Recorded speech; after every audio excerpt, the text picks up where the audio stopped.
hi. Hi. That was so amazing, and I believe that the audience really enjoying that. Thank you so much. Yeah. I appreciate it. Thank you. So, I got the information. So, you're coming from United States. Yep, that's correct. Okay. So, how many times have you been in Indonesia? This is my second time in Indonesia. This is second time in Indonesia. Second time in Indonesia. Okay. Tolong ditranslate. Saya ngomong, kamu translate. Okay, ya. everybody listen to me ya. Open your what? Your what? Translate itu artinya Inggris di Indonesiain. Yes. Kalau saya ngomong Inggris terus kamu translate Inggris hancur, nggak ada bedanya sih. Tadi bilang katanya ini datang ke Indonesia 2 kali, kedua kalinya. Yeah. Itu aja yang saya paham, Pak. Okay. Ya udah. Okay. And then why Indonesia? Well, I have a lot of fans from Indonesia. They've been following me since maybe I was 15 years old. 15 years old. So Yeah. how old are you now? Now I'm 22. You're 22. Yeah, so when I came last year to Indonesia for the first time, it was finally the first time I was able to come meet everyone and come to the country that I've heard so much about. People have been asking me, to come for so long, and I was never able to come. But lately now I've been given the opportunities, and so any chance, any opportunity I get to come out here, it's always a pleasure. It's always wonderful to come out here and connect with all the fans. And this country is also really beautiful too. It has a lot of nice things about it, so I don't mind. It's a win-win. It's a win-win. Jadi usianya masih 22 tahun ya. Ke Indonesia pertama kali, kalau nggak salah tadi 15 tahun. Jadi fansnya di Indonesia juga banyak sebenarnya. So you told me that you got a lot of fans from Indonesia. So what is the first time that make you viral here? So when I was 15, I first became viral in the Middle East and like the Arab countries. And then I think what happened was they took one of my videos, they uploaded it to YouTube, and they titled it in Arabic, like white guy reciting the Quran. Okay. And so all the Arabs... It's just unique. Yeah. So all the Arabs were like, what's going on? And then I don't know how, but I think it was not just Indonesia, it was Indonesia and Malaysia. I think they started seeing the videos go around, and then they slowly just started, following me. You could see when people start, messaging in the comments. I was like, what language is this? what is this? You don't even know Indonesia by that time. Yeah, I didn't. At that time I did know Indonesia, but I didn't really, because growing up I had a friend. He was from Indonesia. He was, but I never knew much about it. I just knew it was a Muslim country, very far away. Very far away. But I never knew the culture. I never knew anything about it. It wasn't until I came here to visit and I got to meet everybody and see around. That's really when I understood what Indonesia is about. But up until then, it's just what I saw on the internet. A lot of people following me saying, "You need to come here, Indonesia. Please visit here." And I was like, I'm gonna try my best. And now here I am, and I'm really happy that I could be here.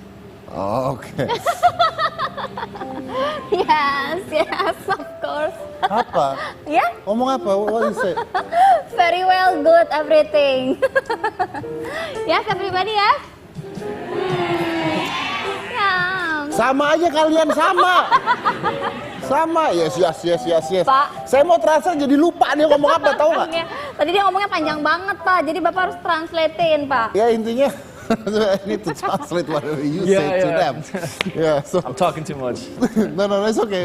I'm enjoying that. It's okay. Yeah. Jadi dia tuh pertama kalinya di usia 15 tahun itu dia kalau nggak salah dia bikin video, tuh videonya viral gitu ya. Ini apaan bule tapi bisa hafal Quran. Bisa hafal Quran gitu ya. Terus viral di mana-mana, di Arab viral, nih bule hafal Quran itu, di Indonesia, di Malaysia. Semuanya jadi viral, terus tiba-tiba banyak orang-orang Indonesia yang cari DM DM. Instagram. Well, on YouTube before. Oh, YouTube. This Jadi was before komen. Instagram. Before Instagram. Yeah, jadi komen di YouTube dan dia nggak tahu nih bahasa apaan gitu kan, karena bahasa gitu? ya dia nggak tahu. Indonesia. Iya, because he doesn't know the language okay, kan by that time. Terus gitu, tapi dia punya temen juga di Indonesia, terus dia baru tahu Indonesia, terus dia datanglah ke Indonesia gitu pada saat itu gitu. Ini saya harus ngomong 2 kali ya. Kerja saya capek loh ya. Okay. So, you can speak Indonesia? No. A little bit. I just know terima kasih, sama-sama, udah. Oh ya udah. Udah. You have to say tahu bulat. What does that mean? Food. Tahu bulan? Bulat. Bulat? Yes, tahu bulat. Tahu bulat. Enak. Tahu bulat enak. Enak? The food. Food tahu bulat is viral. Tahu bulat is viral. Same with you. Do you have some? Yes. Do you have some so I can try no, it? but I'm jualan. Yeah. No, I'm reseller. Okay, but Kidding. you do understand that terima kasih means thank you and Yeah. ya udah means what? You know that? No, I don't. Ya You don't? Okay. He says it all the time, my friend. So Okay. Yeah. Okay, so you've been in Indonesia twice, right? This is my second time, yeah. Now, you know that this country, Indonesian country, we accept 5 different religions Yeah. under one country. Yeah, but- what do you think about that? I think that's beautiful, and I think that's the case in most countries in the world. I think almost every country in the world has lots of different religions, and that's just the world we live in today. You know, you have to be accepting of everyone's views, religions, and that's just how society is today. You know, that's how we all get along. Ya, oke. Jadi dia lihat bahwa di Indonesia kan juga 5 agama, dan dia lihat bahwa di negara-negara lain yang bagus-bagus juga begitu, karena basicnya adalah kita get along semuanya, harus nyatu semuanya, nggak ada musuhan, nggak ada ribut-ributan, and it's beautiful. That's what he said. Okay, so. But it makes me really happy that the most beautiful religion is highly represented here in this country. So it's a pleasure to be here, and it's a really beautiful thing. You know, you can kind of like smell Islam in the air when you come to this country, and it's nice to feel that you're surrounded by Muslims. Yeah, because it's like 80%. Exactly. So it's a wonderful feeling. You know, you feel like you're amongst family. Whenever you're amongst other Muslims, it always feels like you're amongst family. You know, so that's a really good thing. That's something. But I have a question by you saying that. So when you're on the United States, there, when you're in your country, does people look weird at you because you? So I kind of get to cheat because I'm white. And so people, when they look at me, they don't think like, oh, that's a Muslim. Oh, because they don't know. They don't. Yeah, they don't know. You know, unless I wear like a hat and Yeah. you know. So like I'm kind of camouflaged. You know, I get to just kind of, you know. And so no one gives me any trouble. But you know, my mom and my sister, they wear hijab and you know they wear whatever. And we've been living there, you know, over like 15 years, but alhamdulillah we've had no problems. No you know. problem, yeah. But some people do, but it's everywhere. But that's everywhere. Most people are good, and most people are respectful of your religion and your beliefs, you know. And that's not just in America. I just feel like people generally around the world have good hearts, you know. Like people generally are good people, you know. Most people are good. Most people are good. Sometimes it's just the people that do something is wrong. Bad, And people focus on the, like, you know, it doesn't make the news if you wake up in the morning and today the whole city got along peacefully and there was no problems. Like no one's gonna care. Like I like that because actually that's what mostly happens. Yeah, but they don't so make a news. You look for the small, even if it's a small little thing, like someone stepped on a bug today and they make a news. Okay. Be careful. Step on a bug. Just step on the bug. Okay, ini menarik banget nih. Saya harus terangin. I'm sorry, I need to explain it because I think what you said is amazing. Jadi saya nanya dia kalau di Amerika sendiri gimana ya, kan biasa banyak gosip kalau di negara yang banyakkan muslimnya atau Islamnya ada agama-agama lain yang misalnya dikucilkan. Tapi kalau di Amerika sendiri gimana? Jadi kata-katanya menarik dan ini saya belajar juga. Jadi dia bilang kalau dia di Amerika sendiri nggak ada masalah, hidup biasa, ibunya juga hijaban, udah tinggal puluhan tahun di sana tidak pernah ada masalah.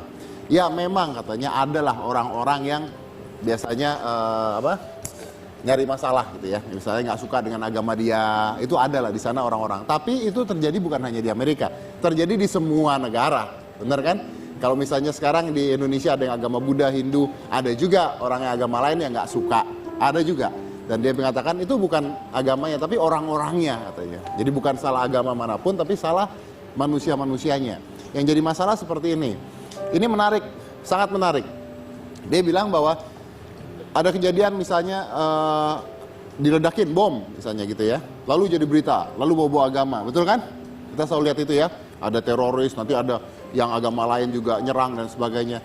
Tapi menurut dia bahwa hal-hal seperti itu jadi news, become a news, a small thing seperti itu jadi news.